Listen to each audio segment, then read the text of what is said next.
Howdy everybody. I'm taking a short stroll here today through the farm because we had in excess of 20 inches of rain. That's over 500 millimeters of rain in just 2 days. And I kind of just want to take a look and see what's going on. And at the same time, I want to address something that is actually sometimes controversial in permaculture circles and really shouldn't be. And that is the ethical principles of permaculture. So I'm right here at the edge of the enchanted forest. You can see the Gliricidiacepium trees here, the Cameroon variety of the Napier grass. I was just over here planting some new shoots of Napier grass, and then the rain came. Look at how it's coming back. It really is quite amazing.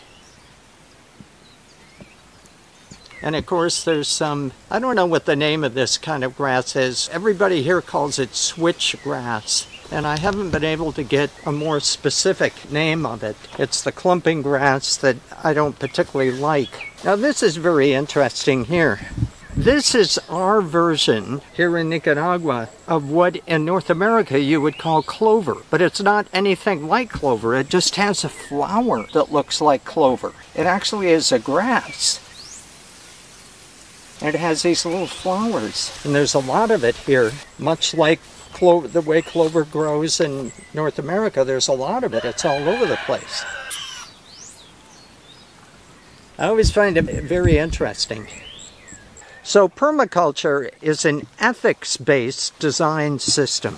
What does that actually mean? The ethics of permaculture act as a guide for our design-making decisions. In other words, we don't just have an idea and run out and implement it without thinking about the consequences that that idea might bring not only to the environment, to the ecosystem that we're in, but also to the community in which we live.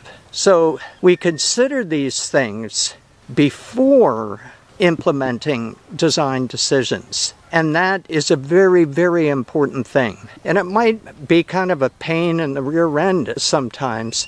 That actually makes our designs much better. When we look back, we say, yeah, this was difficult and we argued, but in the end, the design we came up with was better for the community where we live, better for the ecosystem, and better for us. It was better for everybody. So it's an ethics-based design system. So here we are at the rock wall that I built earlier this year. I've been putting some compost down in here. Looks like there might have been some animals scratching around in the compost. I have to put a lot more in there because, you know, this is a terrace. So let's come up here a little bit higher. We have a lot of wildflowers come up at this time of year, and even more in September and October. You can see right there, there's a small bee that is pollinating this flower. Very interesting. I don't know the name of this plant, but it's all over the place here. And they come up, they're here for a few weeks, and then they go away, and then another group comes up. Just a simple flower, but it's very enjoyable to see them.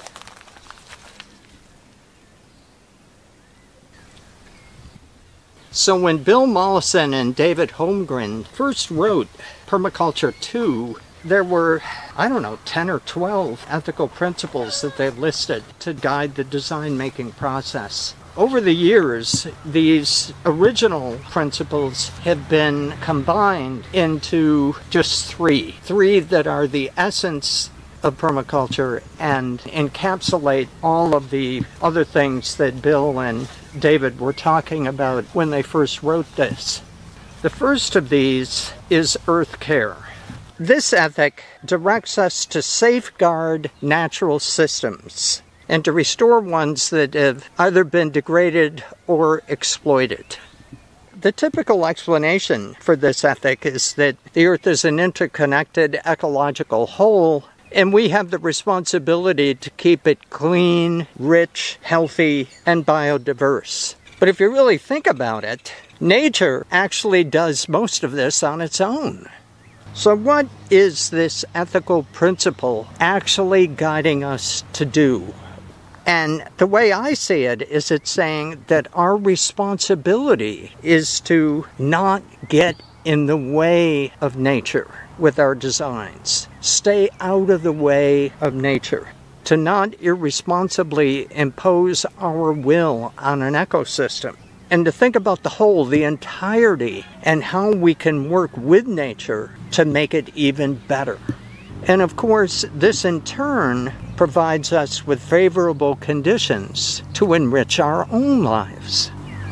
Now here we are up here in the experimental area where I've planted a lot of experimental things that I'm trying to look at, and you can see it's thriving. Right in front of me here is a whole patch of Crotalaria huncia sun hemp. In there somewhere I planted some wheat along with it, but it looks like the wheat is being kind of crowded out. Right next to it is a new planting of buckwheat. Over here to the left, this is all oats. This is chicory down here. This is all oats. And within the oats is something called African cabbage, which of course is not really cabbage. It's a small ground cover that they call cabbage. On the other side of the sun hemp is triticale. Here's more oats. And then here is an older stand of buckwheat that is starting to flower already. So I'm very excited about this. The buckwheat is really going like gangbusters, so probably in 30 days or so, this is going to be ready to harvest. Now the second ethical principle in permaculture is people care. Now this is where we start to get into a little bit of controversial area, because there's a lot of people that say, well, I'm going to take care of my own, but that doesn't mean I'm going to take care of everybody. And that is not really what the ethic is saying. You know, I'm autistic. We tend to interpret things in very literal ways. And even I can see that they don't mean that in an absolutely literal sense, that you're going to take care of everybody in the world. No, that's impossible. So what does people care mean? Well, it means that no matter how remote a place where we live, we still live within a community context. We live in a regional context. We live in a national context. We live in a planetary context. There's no way of escaping that. We all live on the same planet. And people in thriving communities with strong ethical foundations are empowered and can make informed, thoroughly considered decisions. So when we make our designs with the health and well-being of people in mind, then those people have the stability and the security to make caring for the lands where they live a priority. If it's everybody for themselves, then how can we possibly make caring for the land around us and the people around us a priority? We're only thinking about ourselves. Now here we are at the stands of turmeric. There's the big one over here. This is the third year the turmeric has been coming up in that area. I actually planted some ginger in there as well this year to see how that's going to do, so we'll have to wait and see. The third permaculture ethic is called fair share. And this is the one that gives people the most difficulty because they misinterpret what it actually means. Again, they take it in a very literal way, and it's not meant to be literal. People in the prepper community, actually people in the United States that have been raised in the United States, where the accumulation of wealth is what is admired. You know, somebody says, I work my ass off and I'll be damned if I'm just going to give it all away. And of course, that is not what this ethical principle is actually talking about.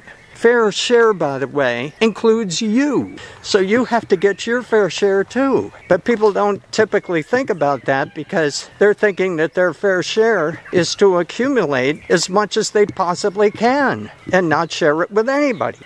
So what does fair share really mean? It means that you're sharing your abundance. If you look at the permaculture literature and videos about permaculture, the word abundance is used very often because if you follow permaculture, you will be living in abundance. That's the assumption. So you hear the word abundance used quite often in permaculture, but what does abundance actually mean? Abundance means that you have more than you actually need, that you have more than you can possibly consume yourself. And in some cases, you have more than you can possibly even process, to sell to the outside. You're just overwhelmed with abundance. So it's about you sharing your abundance. And that is in every way you can imagine, not just products that you produce from farming, but your knowledge, your experience. And civilizations that fail to address equity, the distribution of resources, and impoverishment as they relate to land degradation and pollution are inherently unstable and cannot endure. And as I said, there's huge numbers of civilizations that have gone down that path and they have failed. They all make the same mistake. But there has to be balance. And part of the balance is you are not responsible for solving all of the problems of the world. That's not what fair share actually means. And the second permaculture ethic, people care, means that you also care for yourself. So if you're just giving everything away that you have, you're not really caring for yourself, and you're not following the second permaculture ethic. The historian Howard Zinn wrote about the voyage of Columbus when he first approached the island of Hispaniola, which now is Haiti and Dominican Republic. When he first encountered the Arawak indigenous nation in Hispaniola, he wrote in his memoirs that he was absolutely astonished by the generosity of the Arawak people. He wrote they literally will give you anything and everything that you ask for. And he interpreted that as them being naive, like children. But in actuality, the Arawaks were people living in abundance. They had everything that they needed. Peter Santanello visited a family that's been a permaculture family for about 50 years and live in Molokai, Hawaii. It's a small operation, but it's also big because they're living in abundance. And Peter Santanello had remarked about how generous those people in Molokai were. And here's a clip of the owner talking about that and the permaculture ethic of fair share. Anytime there would be locals who would go, eat, oh, there's plenty, get plenty. That means we have plenty. Get plenty, get plenty. Yeah. Well, I came to realize that it's the difference between a worldview of abundance versus a worldview of scarcity. And the Hawaiians had a worldview, the world is abundant. Mm-hmm. We get plenty. And that's why they shared to the outsiders. That's why they gave everything to the floodgate that Captain Cook opened. And that's why so much got taken away from them.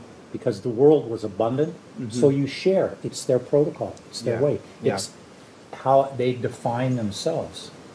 So fair share relates to exercising restraint when it comes to individual, community, national, and planetary consumption, and directing surplus back into the previous two ethics of earth care and people care. So our surplus doesn't just get taken out and sold away. No, we're thinking about directing surplus back into the ecosystem where we actually are and to sustain it. We could see from all of the historical examples of civilizations that didn't do this, it's imperative that we take excess wealth and use it to help others and into restoring the natural capital of the Earth's ecosystems. So with that, I'm going to end the video here. Thank you very much for watching, and I'll see you in the next one.